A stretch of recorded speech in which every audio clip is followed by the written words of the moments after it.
This is Special Chronicles, giving respect and a voice to people with special needs. I shudder thinking how the world can be so cruel. Lend my voice to those who can't. It's time we tried, it's time we cared, it's time we stand. It starts with a voice. Welcome to the Special Chronicles podcast. My name is Daniel Smrokowski. I'm the founder and host of Special Chronicles, a former Southern Shriver Global Messenger and a service ambassador at United Airlines. Our website, specialchronicles.com. To follow Special Chronicles on socials, subscribe to our newsletter, find the show notes, listen to previous episodes and series, specialchronicles.com. This week on the Special Chronicles podcast series, a recap of Turin 2025 and our Unified Work series. Our guests are Carly and John from United Airlines Bridge Disability Business Resource Group to talk about their experience at the recent Special Olympics World and Winter Games in Turin 2025. Please put your votes, your hands together as we welcome John and Carly on Special Chronicles.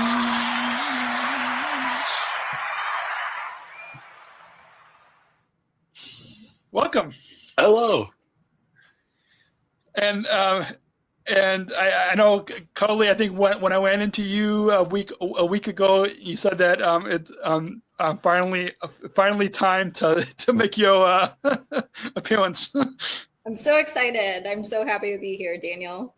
Awesome. And so, yeah, I've gotten to know both of you from being on the Bridge BRG board over the past few years. And so, Carly and John, thank you so much for joining us today on the program. To start off, can you share your connection to our disability community?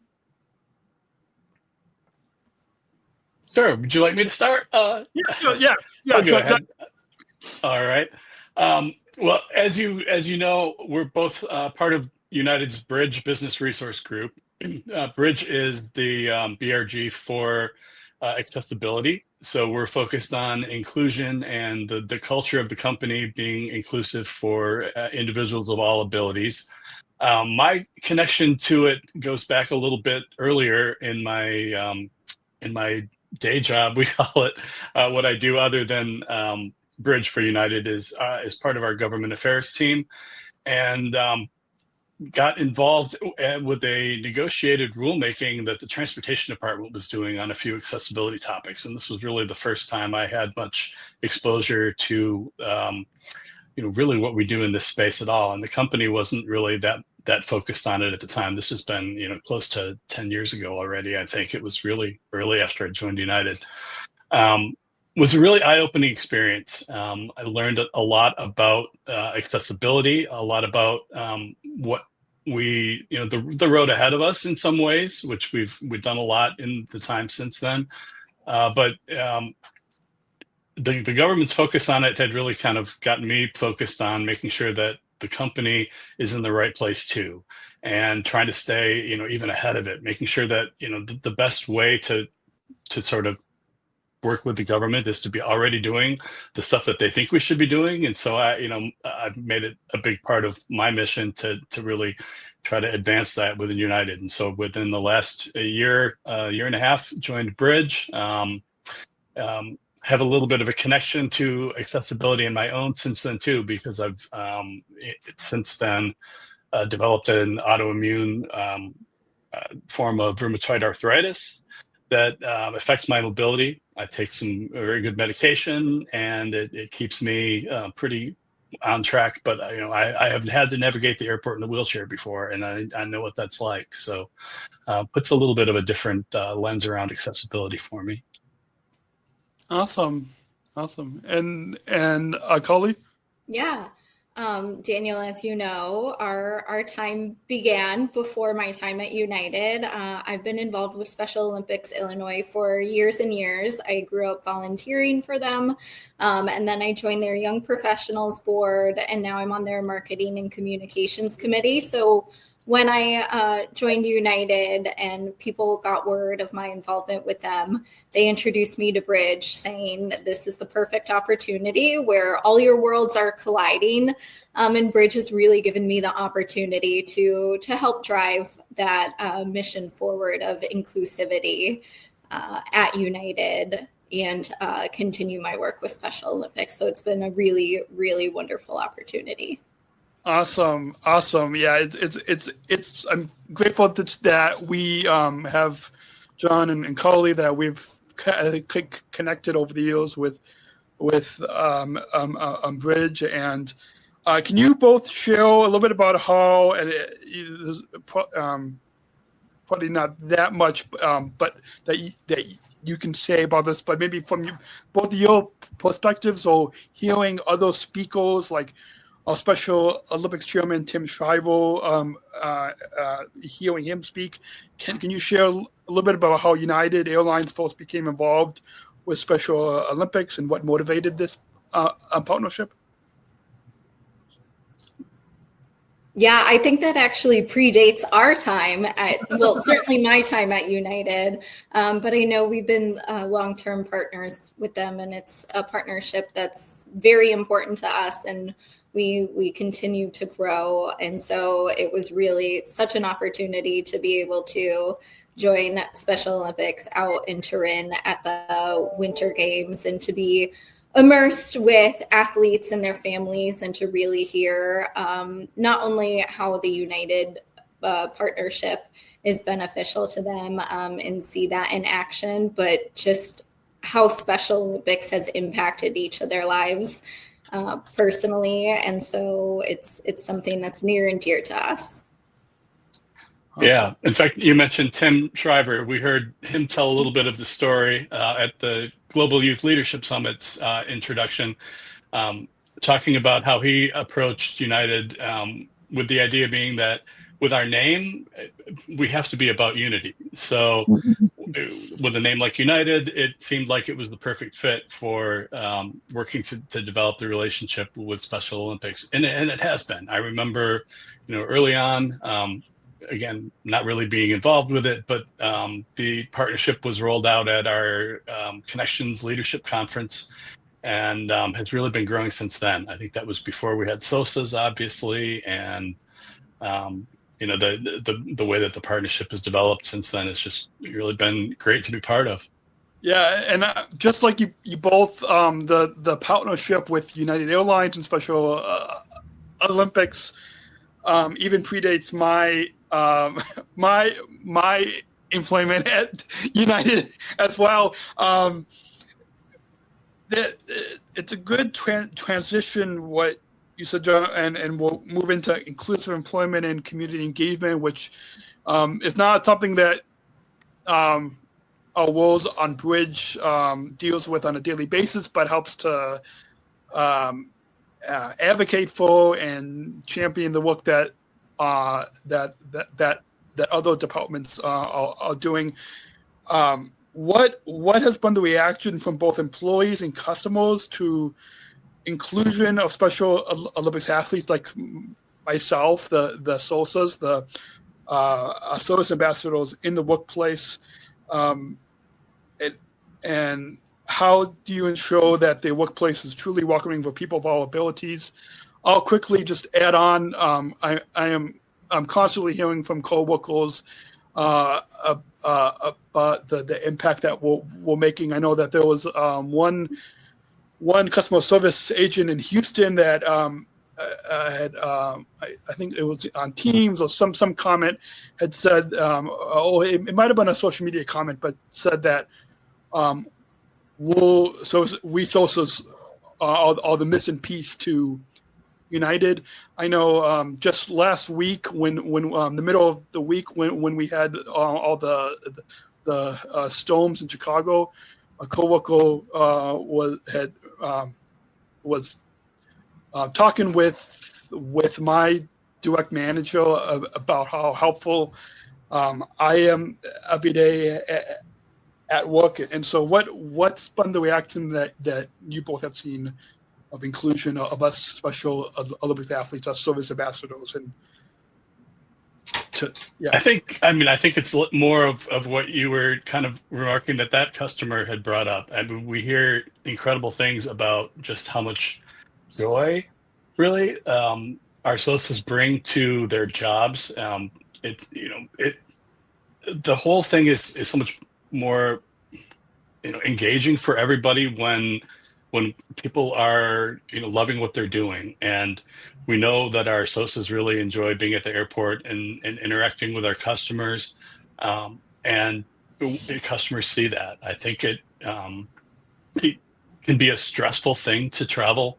And anytime, somebody maybe catches you a little off guard and isn't what you were expecting and delivers the answers you're looking for with a smile, that's the type of experience that we can't provide any other way. It's really important. Yeah, and I just have to say, you are all such an inspiration.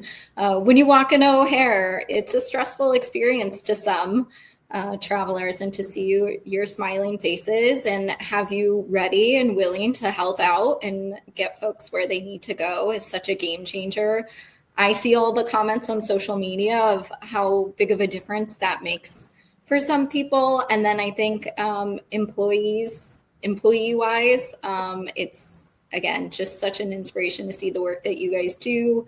And I heard from Special Olympics athletes out in Turin that were learning about the SOSA program to them really open their eyes into just all the possibilities that are ahead of them. And they were eager to learn more about the program and love to hear all the great stuff that you're doing.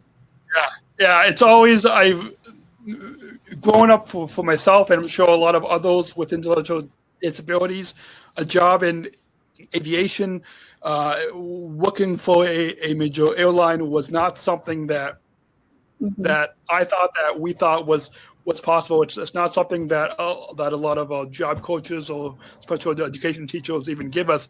But now, thanks to this partnership, thanks to the Service Ambassador program, that we're able to educate other special Olympics athletes, others in the community about what is possible.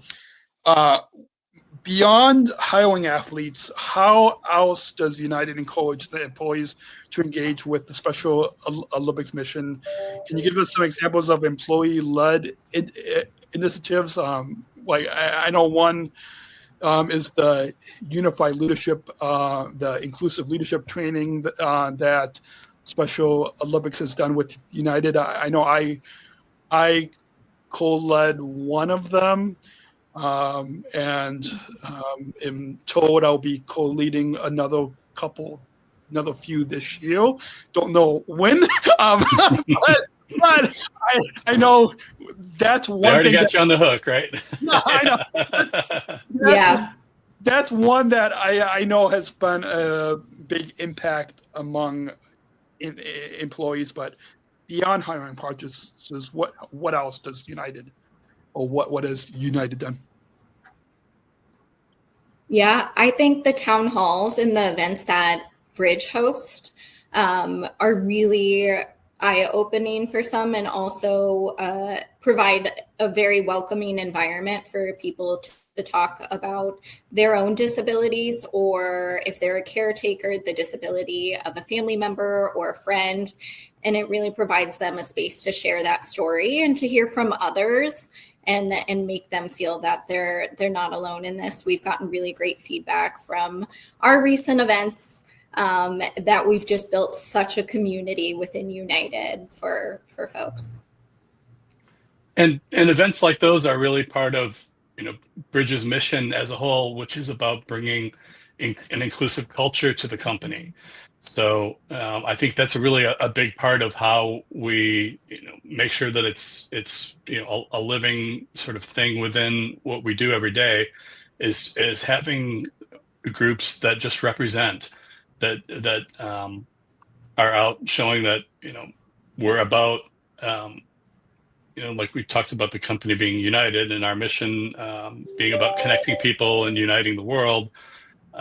It's about all people, and we have a space for everyone, and this is the way that we show that, and that just becomes it's like a spark in the culture, and it really takes off, and it makes accessibility part of people's everyday thinking rather than the afterthought that it has often been, and something that you have to go back and try to include because it wasn't really part of the culture, and it wasn't part of the thinking that people just bring to what they do every day.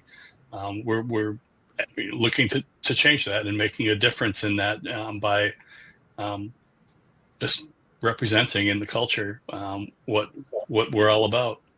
Awesome. I love that. And speaking of that, all people, as you both know, I think our disability community I think there's over 1 billion people with disabilities across the globe. And I don't have the exact numbers in front of me right now, but I mean, somebody can fact check for us. But since the disability community is the largest community, it makes sense that will encourage an inclusive culture, not just for employees, but for the customers, for the passengers that fly with. Right. I mean, we hear often that there are people who would be customers and want to travel and want to fly, but either have not had a good experience in the past or are a little bit concerned that they would not have a good experience traveling. And a lot of our work is really about trying to meet their needs and to show them that you can travel with us, and we're going to make that happen and figure out what it takes to be as accessible as possible and be in the business of making travel something anybody can do. Absolutely. Awesome. And I think a point that's brought up, I know that we've talked about quite a bit, is when you make things more accessible and inclusive for some, you're making it more accessible and inclusive for all. So we're helping everyone when we make these changes and when we train our employees on how to be more inclusive in the workplace.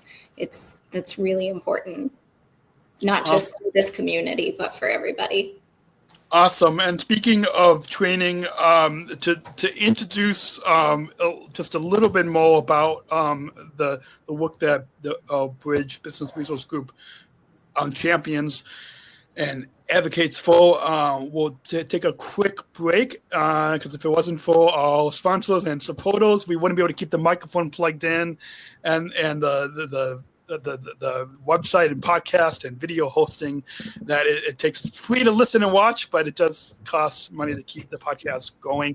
And so with that, this episode is brought to you by United Airlines Bridge Business Resource Group, connecting people of all abilities, including hiring Special Olympics athletes like myself as employees. Learn more on United's commitment to disability inclusion for employment and travel at specialchronicles.com/united. That's specialchronicles.com/united. And with that, and for those of you watching the video, you both probably recognize some of those images on that that was on the screen. And in fact, I had to update the picture in first when I think someone from the graphics team at United had made that unified at work image. It was wearing a mask because it was during the pandemic, but I had to update it to the new the from the BRG summit, the new headshot. And so with inclusion being such a core value at United, how do we ensure that these practices are not just theoretical, but actually integrated into the day-to-day experiences of both employees and customers?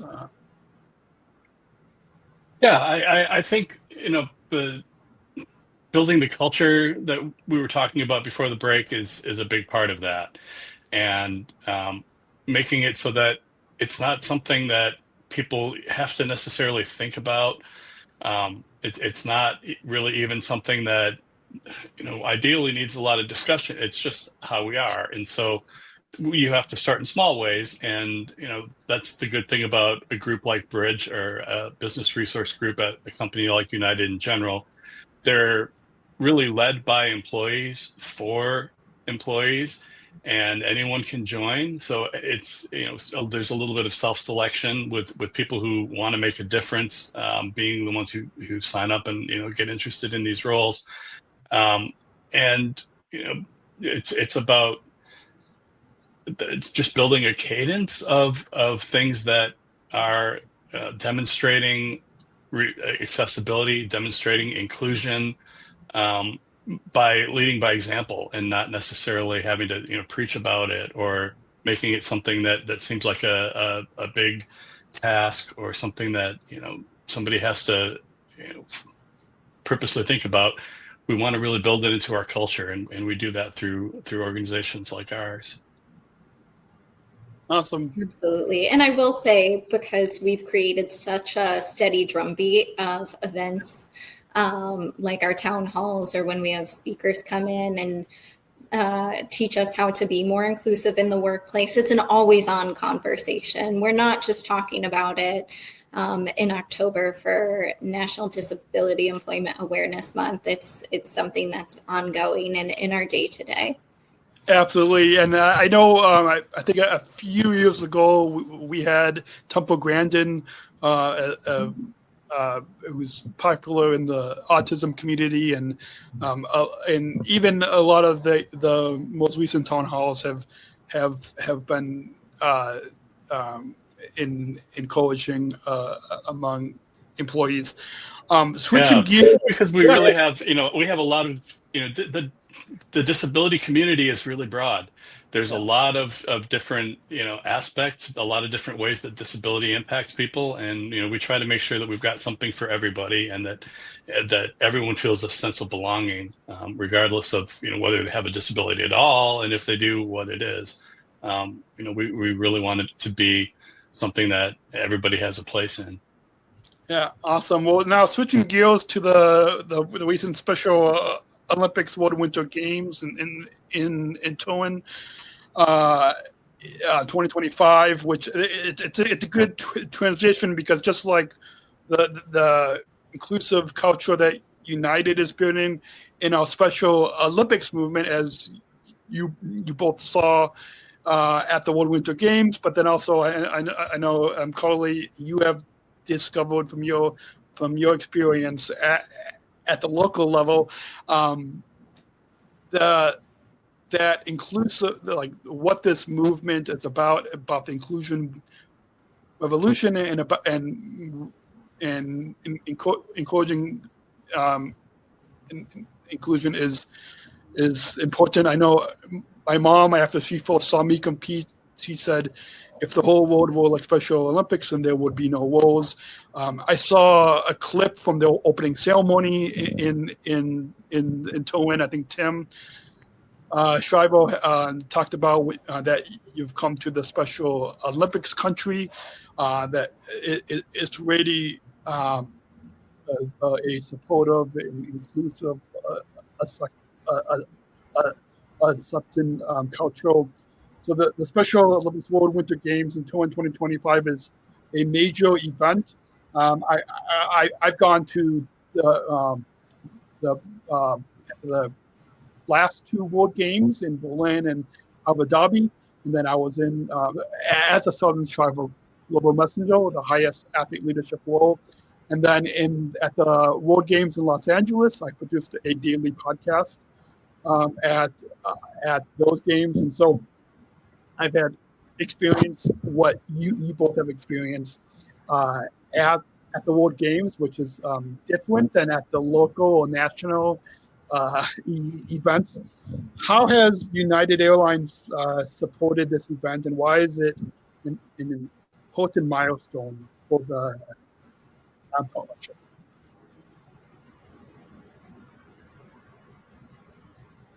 I'll start. Sure. So United's role specifically at these games was as a sponsor at the broader level of the games themselves. which helps make the whole thing happen. But we were really specifically there sponsoring the Global Youth Leadership Summit, and had played a bigger role in putting that together, which was really an incredible experience to be part of. We got a chance to, I made some remarks at the opening for that event, met a few of the other sponsors and the leaders for that group. And it was really, impressive to see how, they pair an athlete with a disability and someone without a disability. So it's a very unified program, and they work to, develop leadership plans to come back to wherever they're from. There were people from, all over. I think there were something like 30 different countries represented. And they all developed, their plan to go back where they came from and drive inclusion into their cultures at home. And it was really impressive to see what that translates to for them, what they have, been able to in that short time come up with for their pretty solid plans to go back and introduce a unified program at their schools, for example, or work with community organizations in their home cities or countries to just keep the inclusion revolution going. Awesome. Carly, do you want to add anything? No, just that John really had a great opportunity to speak at the Global Youth Leadership Summit, and a lot of people came up to him afterwards asking him more questions about how we partner with Special Olympics, and it really sparked some interest in United's role there and the SOSA program, which was a great opportunity to spread the word, as always. Yeah, I told him, who knows, we may have one of our next SOSAs down the road someplace coming from that very room of the leaders in that summit. Yeah, awesome. We heard from so many people that they wanted to become a SOSA next. And that was just really cool to be in the room and feel the excitement around the program, and really goes to show what a difference it's made. Awesome. Yeah, 5 years ago, when we were just getting the SOSA program started in Chicago, none of us knew just how popular or just how impactful the SOSA program is. Yeah. And I don't think the company knew at the time either what it would grow into, what it's become today. I mean, we're not quite there yet, but we have plans to roll it out to all of our hubs here in the U.S. Some of that is still in the works, and so can't put dates on that, but the planning is definitely in place. And seeing going to Turin and seeing the World Games, puts it in an even broader perspective. We're a global company, and I think we'll be looking at what that means for how we can take a program like this and develop it as we grow as a company around the world as well. Awesome. Yeah, it'll be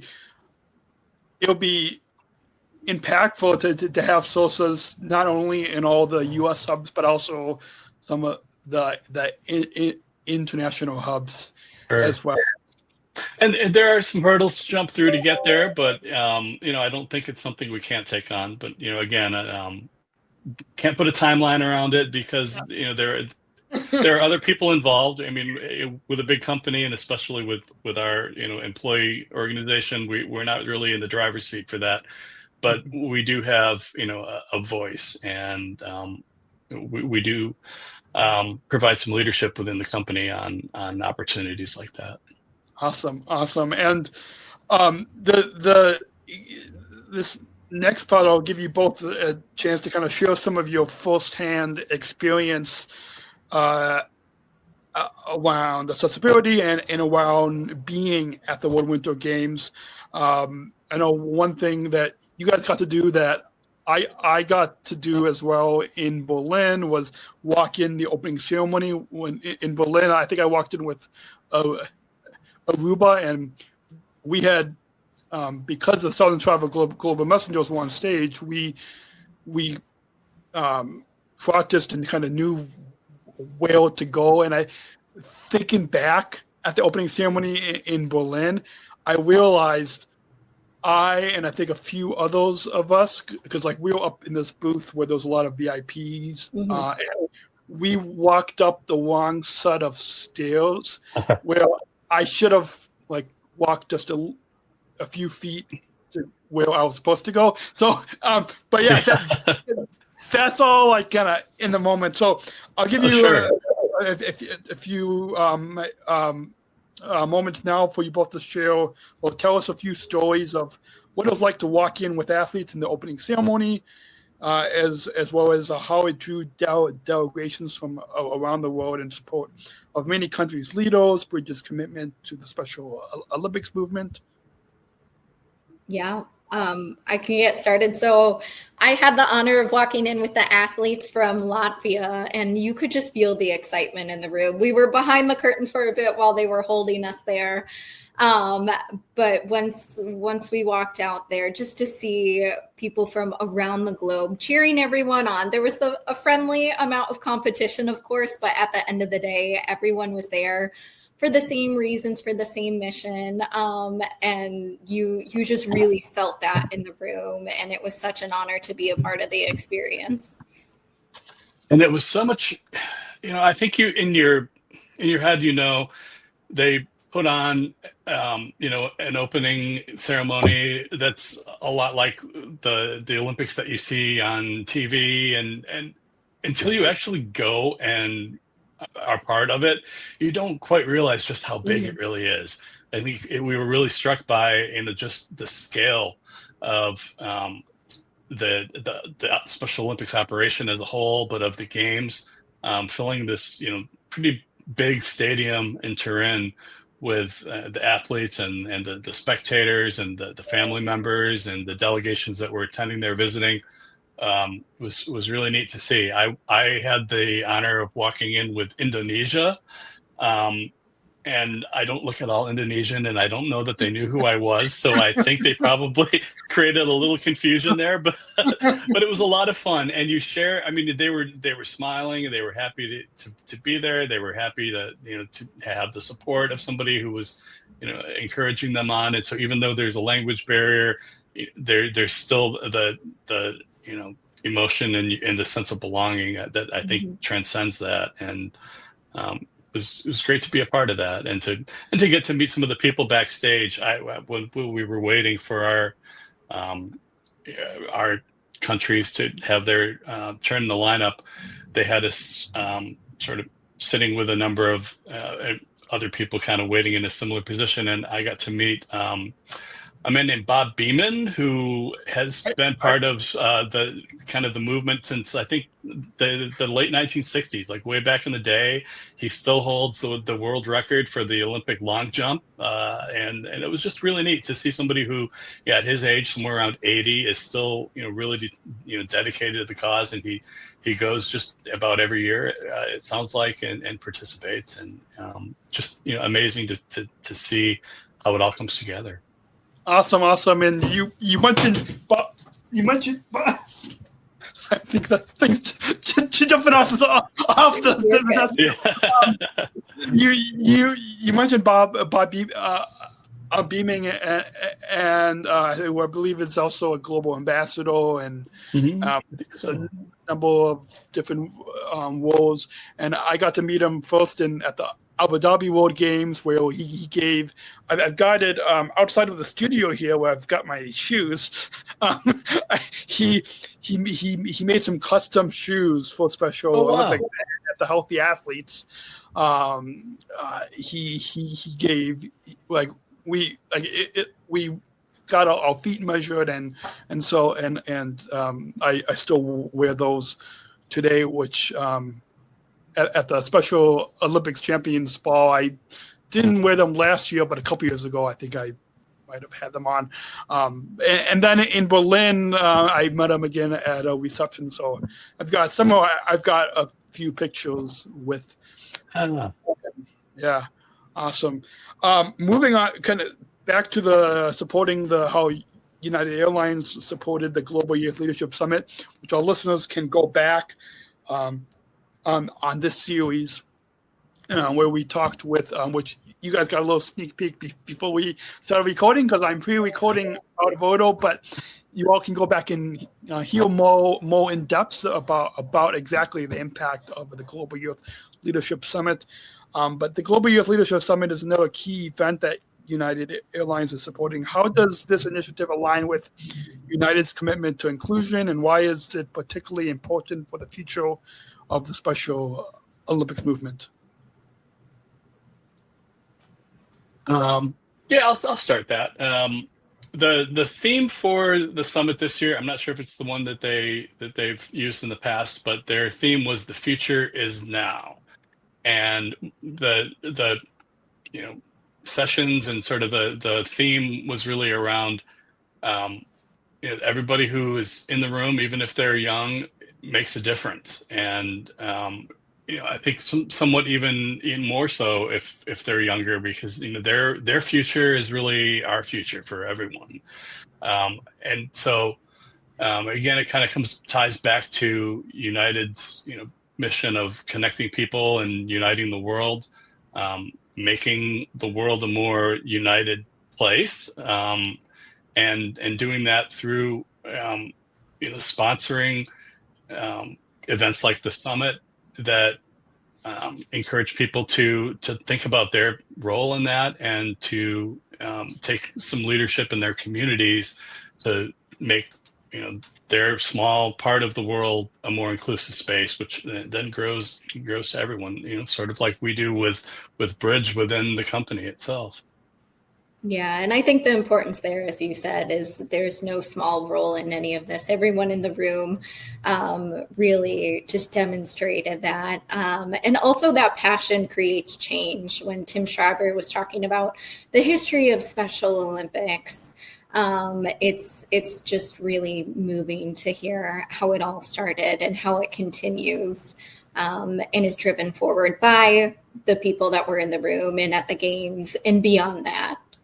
Awesome. You just really see that passion from people, and it makes it there's an excitement in the air. It's just a energizing sort of place to be. Even being a few time zones ahead and having some long days, the enthusiasm and the energy that you just get from anybody or everybody there keeps you going, and never felt like, oh, this is one more thing we need to go to. It was always, just a lot of enthusiasm. There's speaking to that point, there was something that one of the youth leaders in the podcast that I just recorded highlighted that in particular, talking about how it's all about having fun. And Tim Shriver, I had him on this podcast a couple of times, including during the 50th anniversary. We were in the hallway at the Intercontinental Hotel in Chicago, only spot that we could find to record. But when Tim wrote his first book, Fully Alive, which I definitely like, he signed it for me, and I've actually annotated and wrote notes in the his entire book, which I think so. Yeah, which surprised him. But one chapter that Tim wrote about how Special Olympics is all about the fun that lasts, and one of Tim's sons had talked about that, and compared to like going to Disney World, where at Disney it's the fun just stays there. But that when it comes to Special Olympics, when you come to a World Games like you both attended, or just any Special Olympics event, it's the fun that lasts. And there's also so many events. I forget what the statistic somebody told us about it was. that, if you include a lot of the qualifying events and the things that are happening around the world, there's something every few minutes that's happening with Special Olympics. So I mean, the fun really never does end. Just even with the events that Special Olympics does, let alone what people take away from it. Absolutely, and I think that's one of the stereotypes that I think a lot of people think, and I've even discovered, even looking at the airport, that a lot of people ask, when is the Special Olympics? Because they think it's just one event.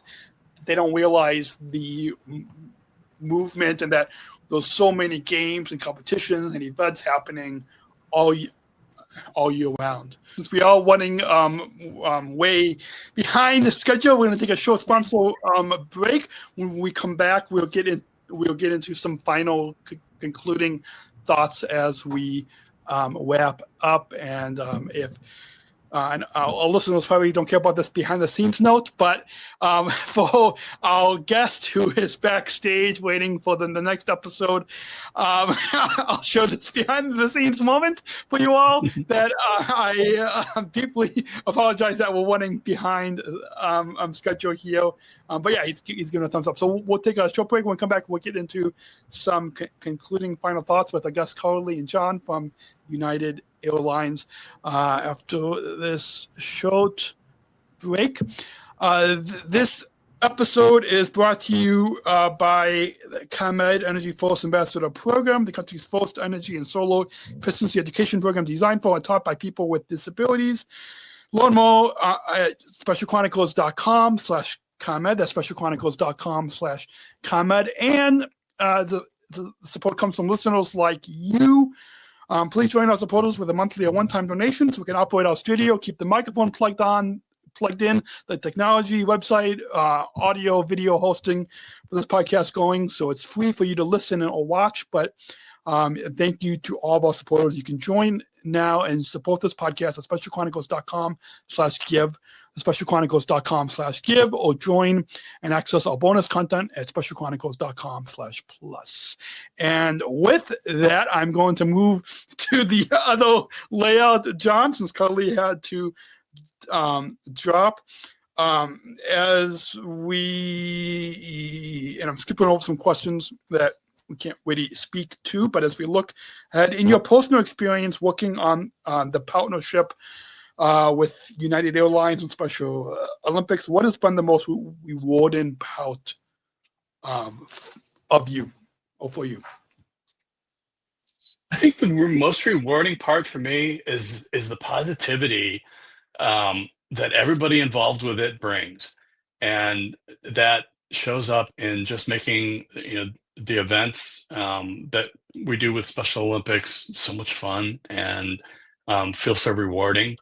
I think that's what really sticks with me is the attitude that everybody can participate. Everybody's got something to bring, and that the future is only going to be more inclusive than it is today.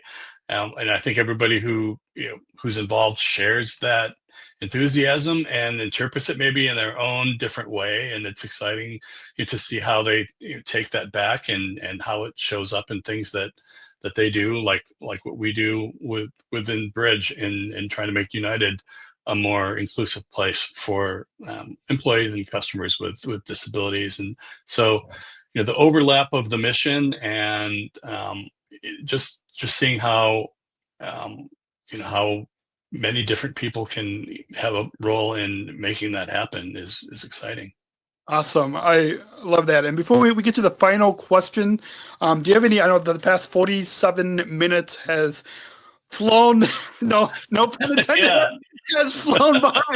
Do you have any final thoughts on your overall time here today on the Special Chronicles podcast that you'd like to share with our listeners? Wow, it's the first time I've done your podcast. The first time I've actually done a podcast like this, so it's been a bit of an experience. But no, I mean, I think I take from it that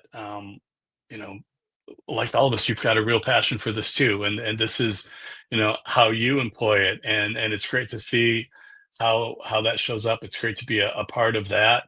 I really appreciate the opportunity to share a little bit about what we do and talk about how it fits with what we're all trying to do together, which is make the world a more belonging and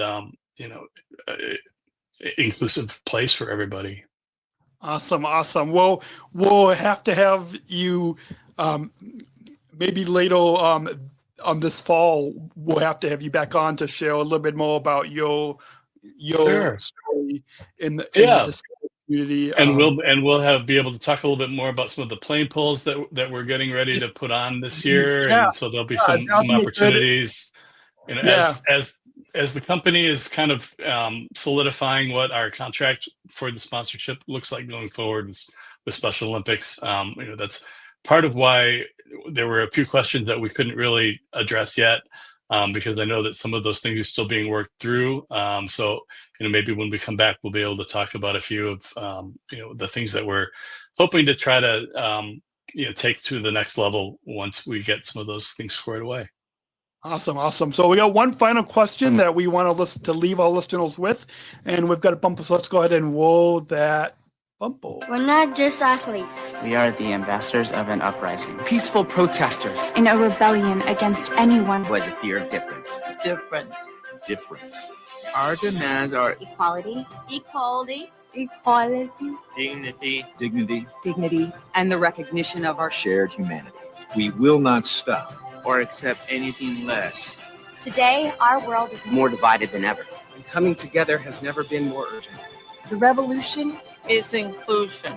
Find out more at jointherevolution.org. And just like I do with all the guests, ever since I came back from the 2019 World Games in Abu Dhabi, I've been concluding with one final question. We don't just want our listeners to listen to us.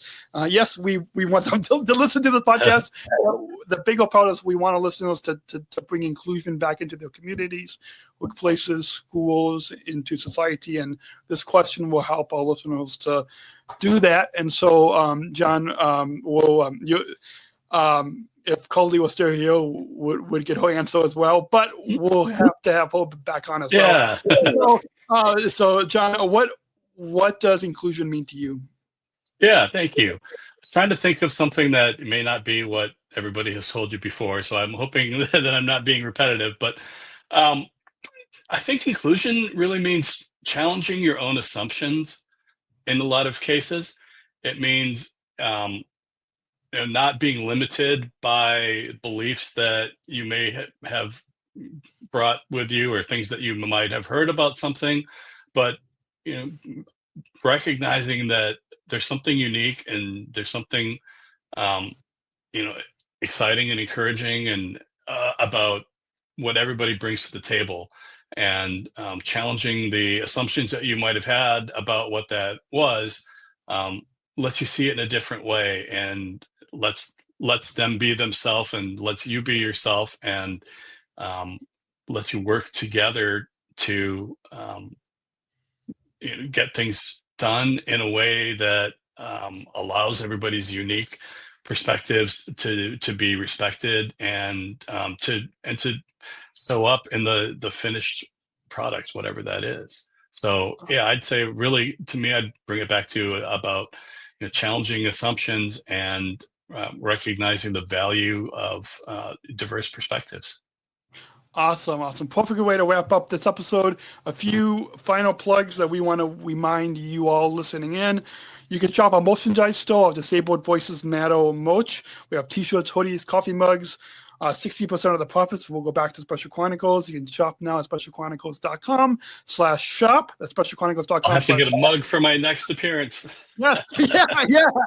Absolutely. I actually still have to get a mug myself. Yeah. I don't. So tap that follow button, folks. Special Chronicles, Apple, Spotify, YouTube, so you don't miss a new episode. You can go back on this Recap of Turin 2025 series and hear from the chief of sport and competition at Special Olympics, as well as Southern Tribal Global Messenger Grace, as well as a few athletes competed in alpine skiing, snowshoeing, a dam sport, a coach, as well, and then hear from a few of the youth leaders about the Global Youth Leadership Summit.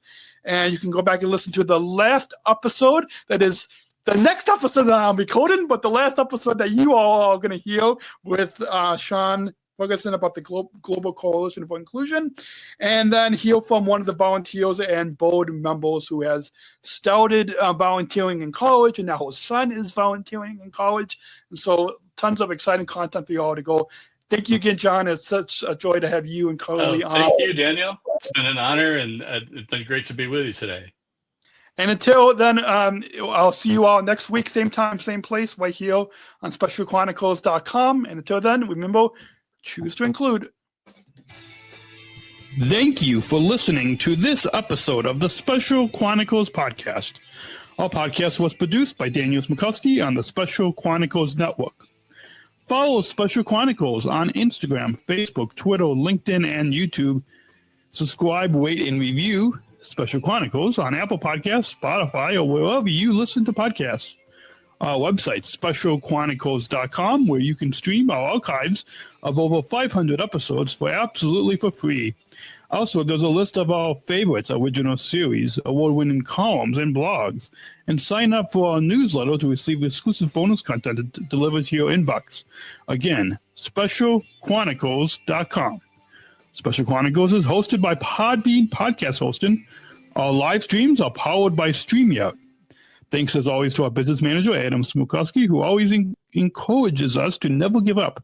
I'm Daniel Smrokowski, back next week with more stories.